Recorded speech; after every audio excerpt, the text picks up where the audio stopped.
阿爹，我记得有一位大师跟我说过一句话：少年人要有自己的江湖。所以这块令牌千洛不能拿。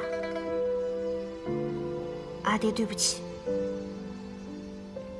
你不喜欢，阿爹还舍不得给呢，真是的。来，咱们不聊令牌的问题啊，咱们说说那个萧楚河。哎，刚才说到哪儿了？那个萧楚。爹，嗨，你刚才不是说要找一个值得认可的人去守护他吗？你觉得萧瑟你认可吗？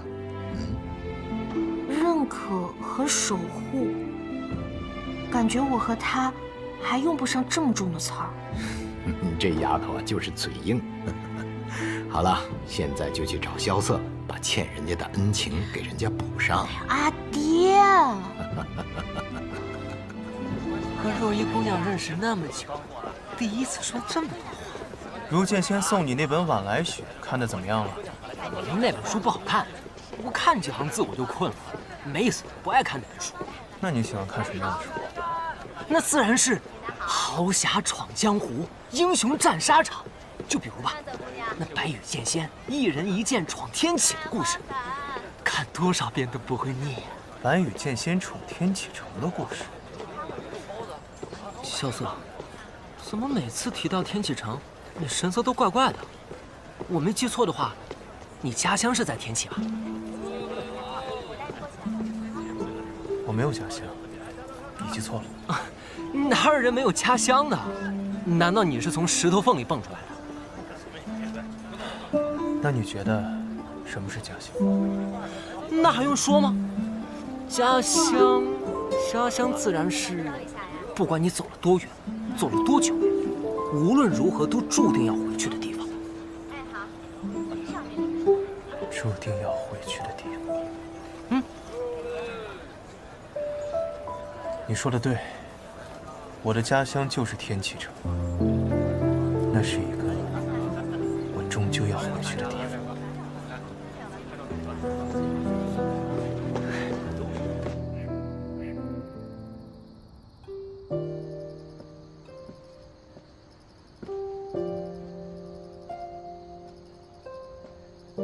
白王说他是奉皇命要带你回去的，不过看着他赖着不走的样子，你应该是拒绝他了。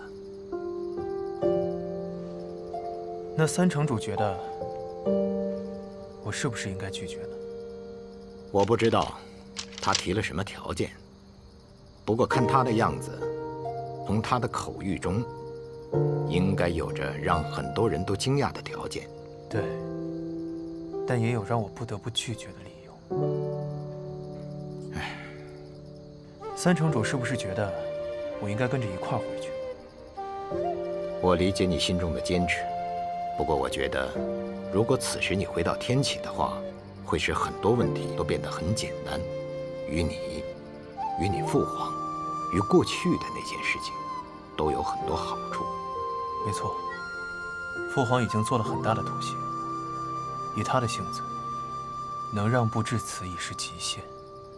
听说白王给了你3天时间，怎么？三城主难不成也成为他的说客之一？我司空长风从来不会做任何人的说客，我只是觉得，如果此时你回到天启，不失为一个不错的决定。我当然知道。好，那我便不打扰了。哦，对了，你觉得我的女儿怎么样？枪法不错，得了城主真传。嗨，谁问你枪法了？我是说，她的容貌。哦，容貌得了娘亲真传。那性格呢？性格嘛，自成一派，不过还挺特别的。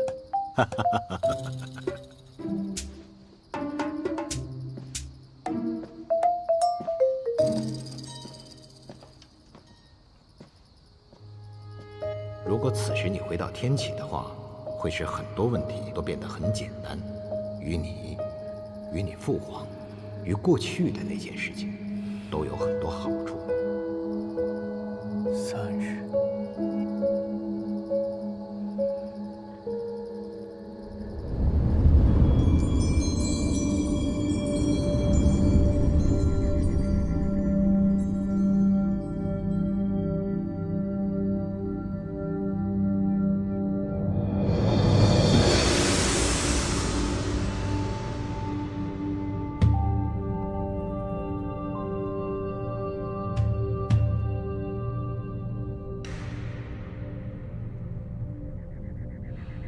无心啊，怎么每次我心烦的时候你都会出现呢？说明萧老板心中还是信任我的。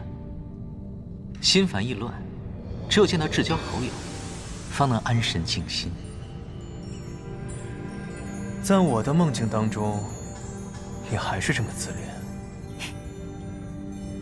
我也不晓得，萧老板心中所烦何事？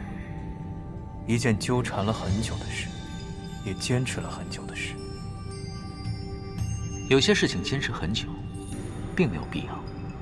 或许换个方式，会走得更加长远。你也这么觉得？而有些事则不然。世人皆认为不值得，也要坚持；一直看不到希望，也要坚持；就算到死，也要坚持。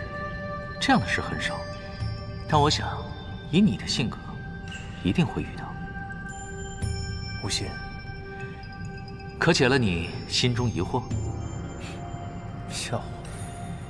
我只说过心烦，但我从未有过疑惑。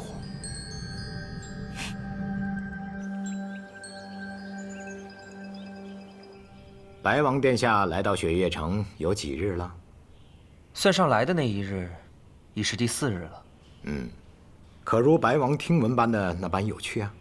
比本王想象的要平凡一些。雪月城其实就是一座很平凡的城，只是江湖上有很多人赋予它太多额外的意义。不过，也正是因为它的平凡，所以才显得很特殊。这雪月城乃是100年前几位绝世高人建立起来的避世之所，只不过现在被太多人所注意，这背离了那些前辈们的初衷啊。身处凡尘，谁能真正的避世呢？当年城主还是朱雀使的时候，可是一枪扫荡了半个天启。唉，那都是从前的事情了。可是从那以后，城主似乎已经有20年没有回过天启了。白王，您是想问我，是否会像当年支持你父皇那样，支持萧瑟？不敢妄言。其实我从来都没有支持过你父皇，我所支持的，始终都是琅琊王。怎么，这话听起来是不是有些大逆不道？是。但我就是说了，你向你父皇告状去吧，他也不敢说什么，因为这就是事实。就好像你刚才问我的问题，我也可以回答你，是。只是本王没有想到，城主的回答如此果决。我雪月城做事向来果决，但我所说的支持，并不是支持他去抢夺什么，而是支持他所有的决定。就好像他现在在雪月城做一个账房先生，哪怕就是做上一辈子，我也是支持的。毕竟这萧瑟算起账来，真的是一绝呀。本王明白了。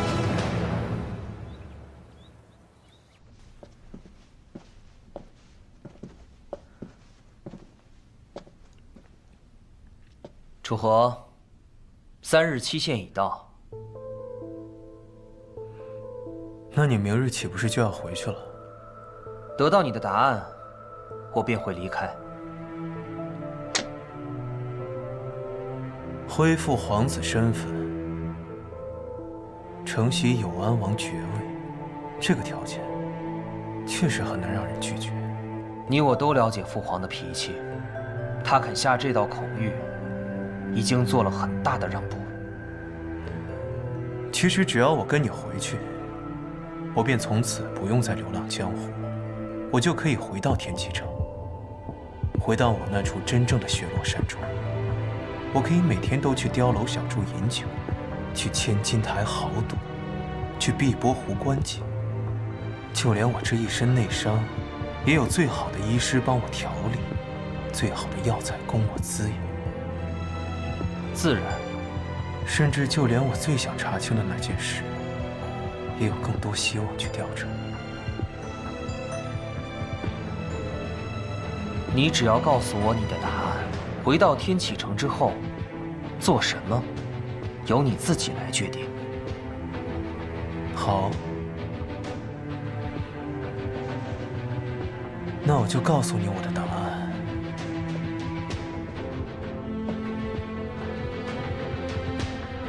我萧瑟拒绝这道口谕。为什么？你刚才已经说了那么多值得回去的理由，却仍旧拒绝了。因为我一旦跟你回去，便等同于认同了我过往所做皆是罪错。既然我过往所做都是罪错，那便相当于这世上唯一能为琅琊王叔平反之人也认错了。你知道这意味着什么？琅琊王谋逆一案，御史台早已结案，琅琊王也已伏诛。这意味着琅琊王叔一生清白，留在这世上最后的一丝希望也将荡然无存。他将背上叛国谋权的大罪，被钉在我北离朝的耻辱柱上，生生世世遭人唾骂。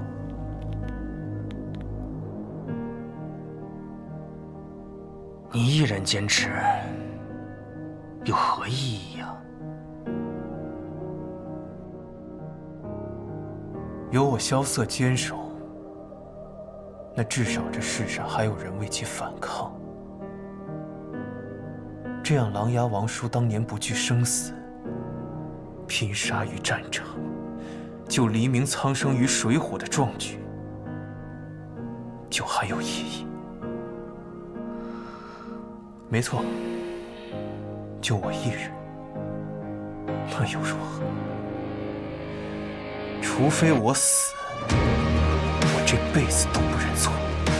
抗旨不遵乃是死罪。那你敢杀我吗？你若是敢，现在就动手；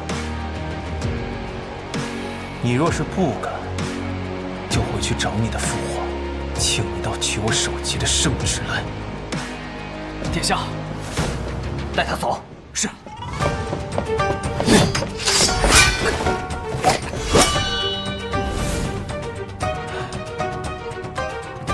你又何必要演这出戏呢？再来！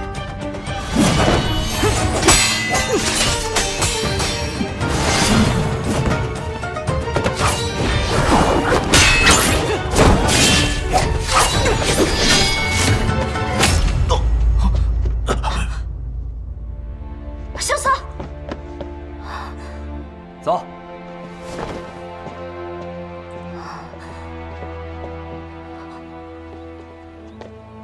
殿下，方才萧楚河所言何意？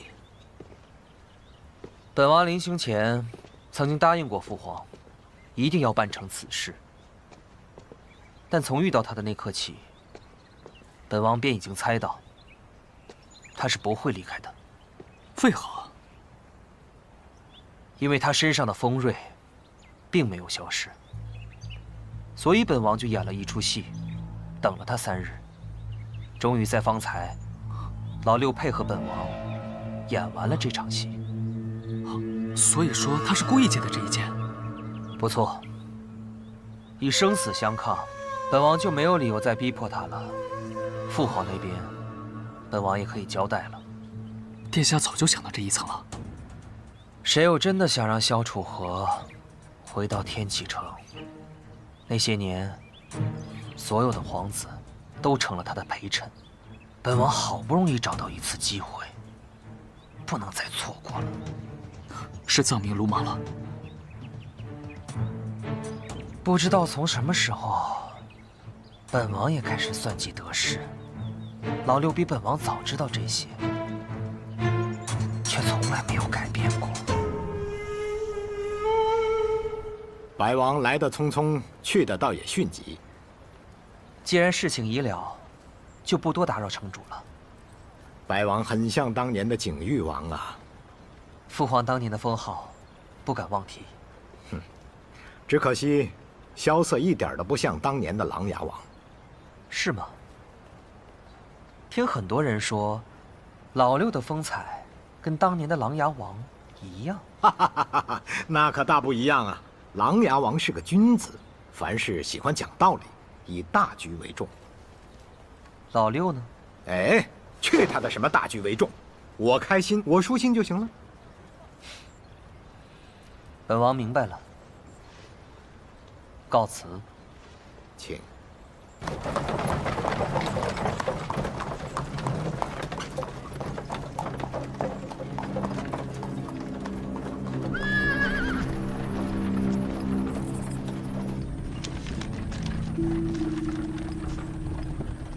殿下，少汉那边的消息已经到了。一切顺利吗？少汉说一切按计划执行。好，那么此行我们就先去一趟无双城。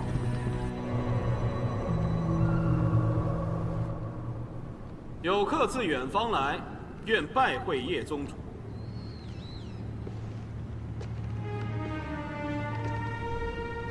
多远之方，客为何来？千里之外，天启皇城，为见宗主而来。只是见我，那你已经见到了，可以走了。不，没有见到。哦。佛曰：有心无相，相由心生；有相无心，相由心灭。我只见宗主相，未见宗主之心，不算相见。你想见我的心？你可知我原来的名字？无心。进来吧。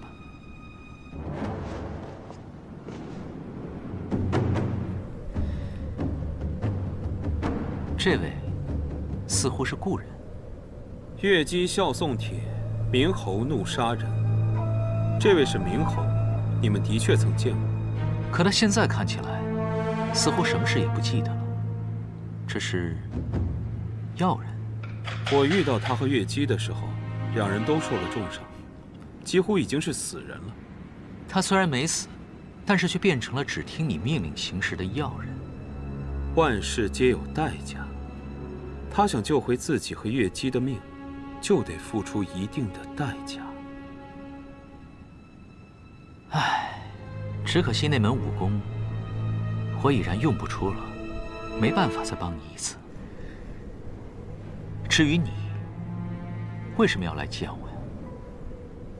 我姓萧，赤王萧雨，明德帝的第7位皇子。看似是个诗酒王爷，可这么多年来，一直在发展自己的势力。在我回天外天这件事上，就有你的安排。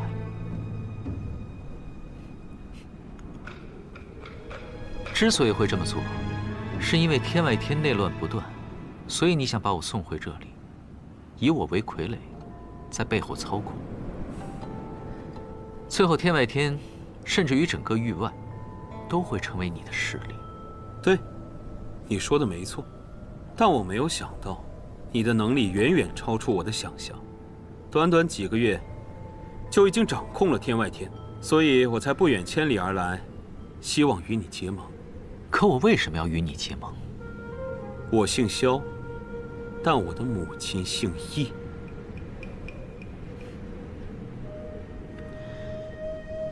那时我太小，却也只记得他姓易，忘记他的名字了。易文君，好陌生的名字，于你，于我，甚至于他自己，都很陌生了吧？他被人记住的名字是宣妃娘娘。所以，你是我同母异父的弟弟。叶鼎之当年拐跑母妃，我已经出生了。我是你哥哥，比你还大上2岁。唉，那我吃亏了。哼，所以呢？什么？我们虽是兄弟，但却同母异父。我们的父亲还是死敌。说到底，当年我父亲率领魔教东征，众人皆认为是他称霸天下的野心。可点燃他野心的，分明是抢走我母亲的明德鼎。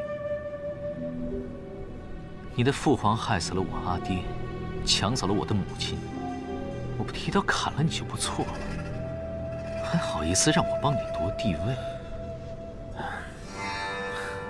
如今父皇年迈，隐已有立储之意。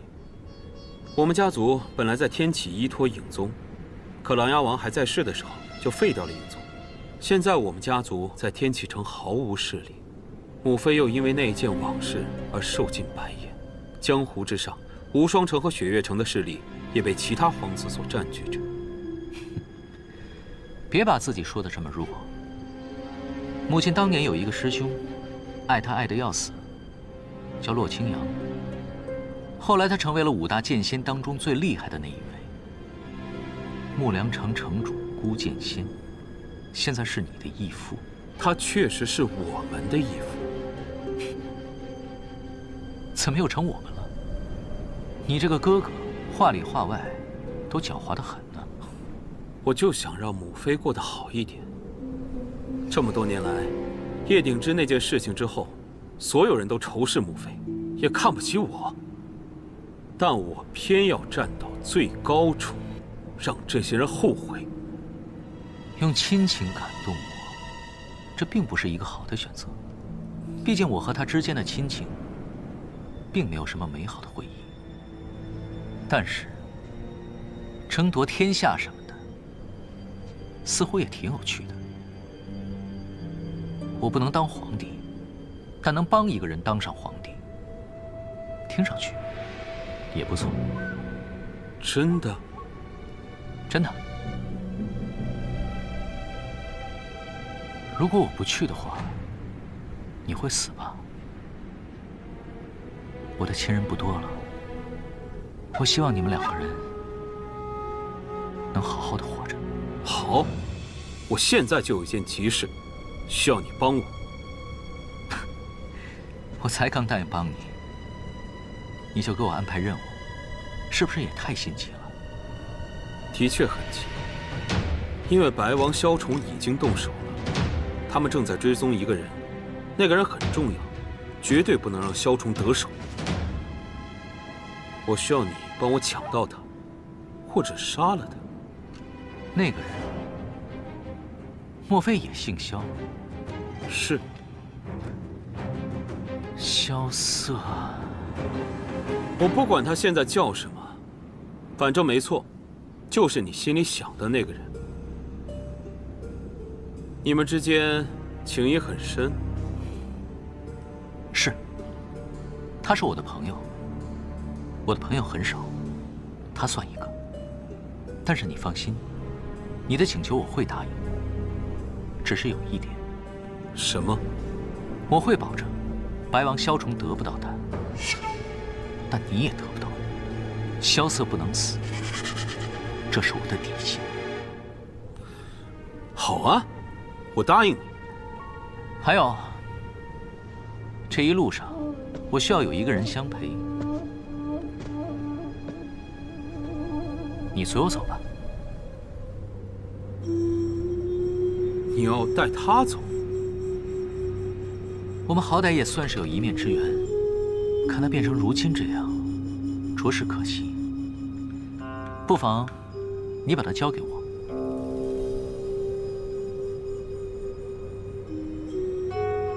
那你带他走吧。事成之后，我会去天启城找你。记住，萧瑟不能死，这是我的底线。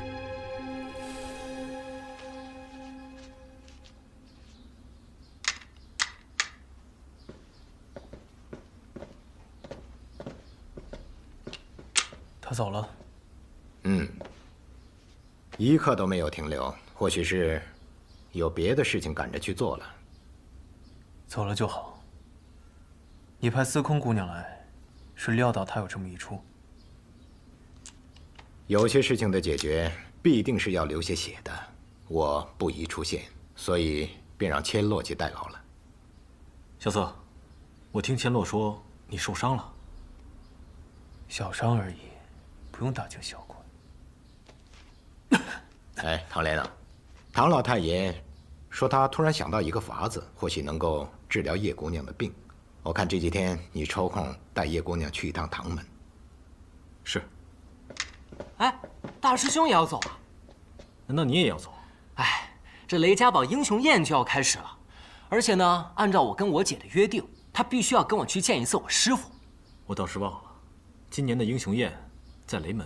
那大师兄可要去凑凑热闹。此次回唐门，我若是无事，应当会随老太爷一同前往。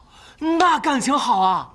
哎，我跟你们说啊，这英雄宴啊，据说还有比武夺魁。你要去参加？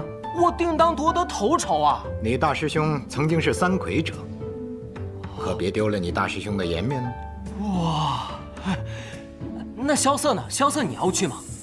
反正打擂台这事儿，你可比我熟啊。滚！他可去不了，雪月城的账本都快堆积如山了。我去。你要去？我倒想看看啊，这傻子怎么出丑。那不可能！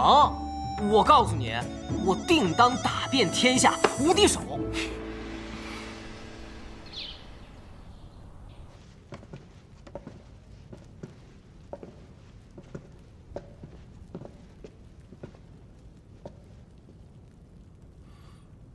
你们无双城待客的礼数呢？殿下都已经到了，无双城城主却还未出现，难不成要我们等他吗？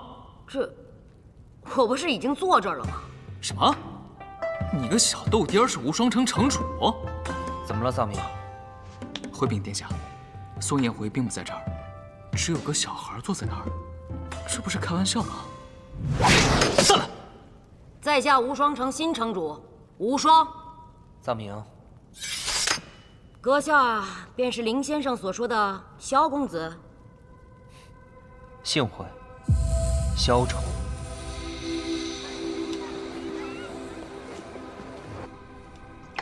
好你个萧瑟，难怪找不到你，原来躲在这上面偷懒啊！我刚算完账，就出来喝口酒，你就来了。银月枪练得怎么样了？我练到第4重了，怎么，比试比试？算了吧，明天再说。我可告诉你啊，别把我惹急了。把我惹急了，我抽出无极棍把你打地上。这话我听得耳朵都起茧了，有本事打呀！幼稚，财迷。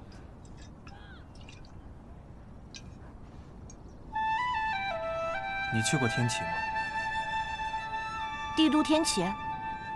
没去过。比起我们雪月城如何？没有雪月城漂亮，但是很大，大概有7、8个雪月城这么大。五湖四海的人齐聚，每天都很有趣。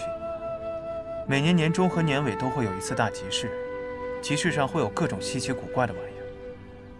我曾经见过一块水晶，纯天然的，大概有一个酒缸这么大。还有一个地方叫做千金台，我曾经在那儿赢下过一座城池。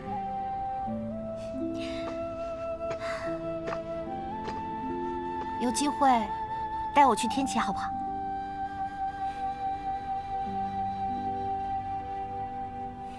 好。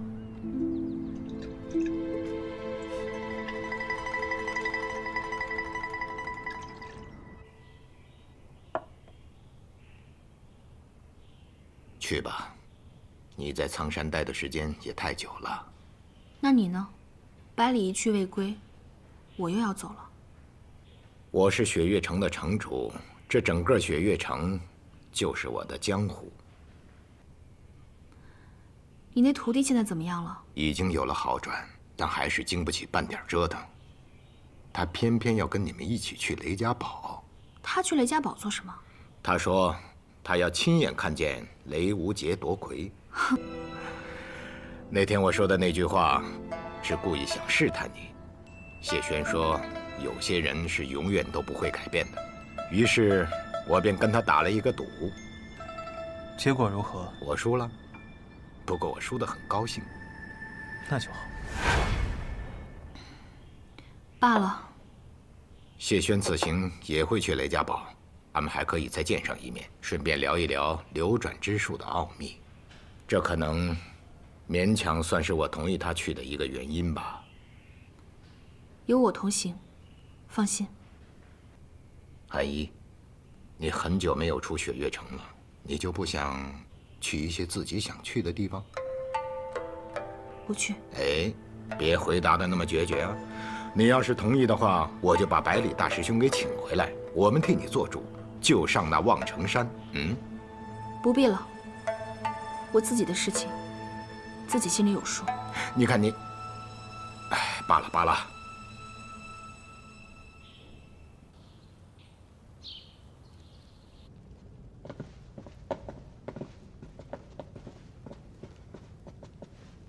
城主，他们都离开了吗？是的。这个皇子不简单啊。可这历朝历代，有过目盲的皇帝吗？无双城不是也没有过记性这么差的城主吗？总有第一次嘛。你已经把他记住了吗？白王萧崇，怀虚术德传自掌侧剑锦玉，外表平和；剑术德传自怒剑蝎炎战天，内敛杀气。我记性不好，只是因为我只记得值得我记住的人。不过以后你可要小心了。他对你有什么安排没有？说是静候时机，等待入天启，在此之前不要参与任何势力之间的争斗。如果把天下比作棋盘，我们无双城比作棋子的话，还未到落子之时。我可不想成为任何人的棋子，我想成为下棋的人。哎，在这雪月城，一住就是3个月。今日一别，不知何时才能相见了。诸位，青山不改，绿水长流，我们江湖再见。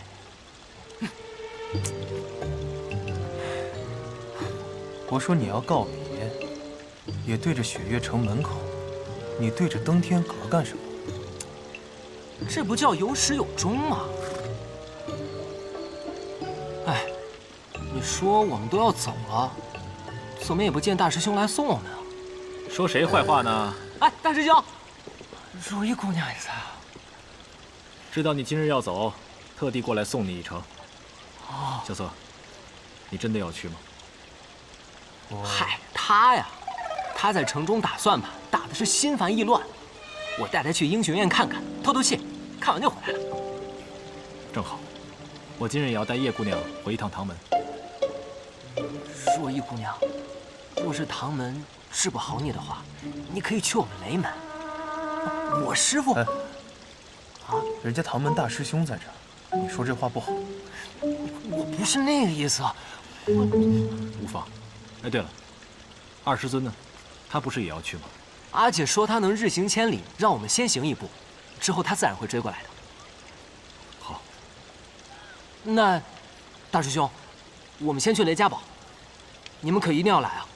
放心吧，我还要看你夺魁呢。行，走了。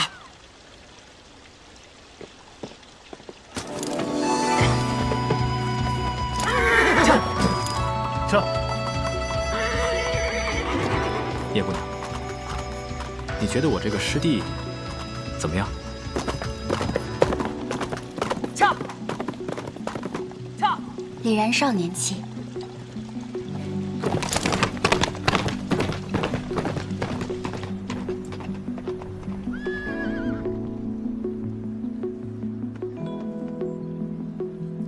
放心，他会回来的。当他重临天启之日，你会站在他身边。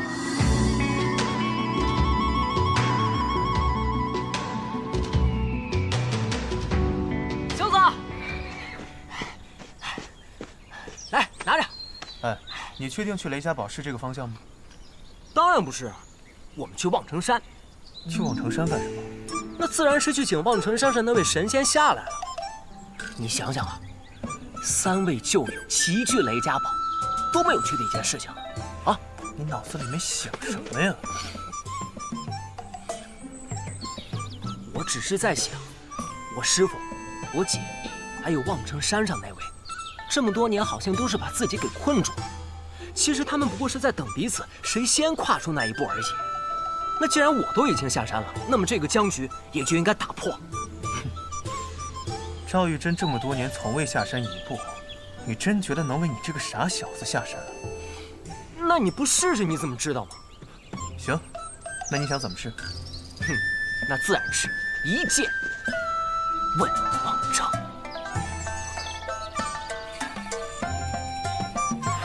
随便你吧。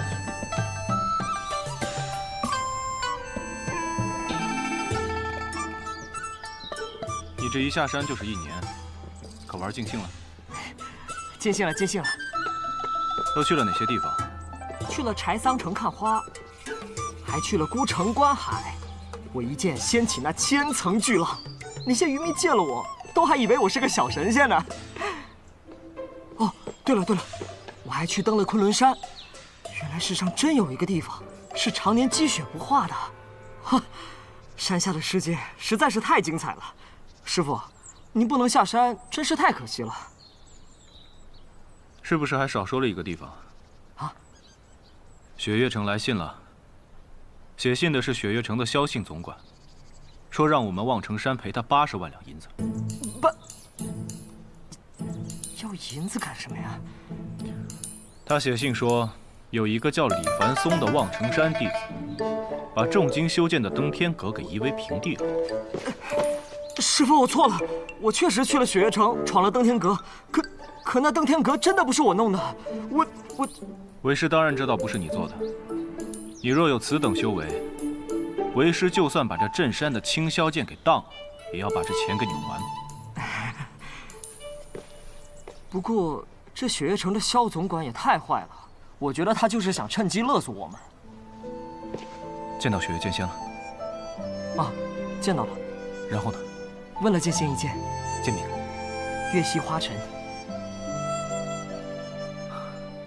月溪花尘。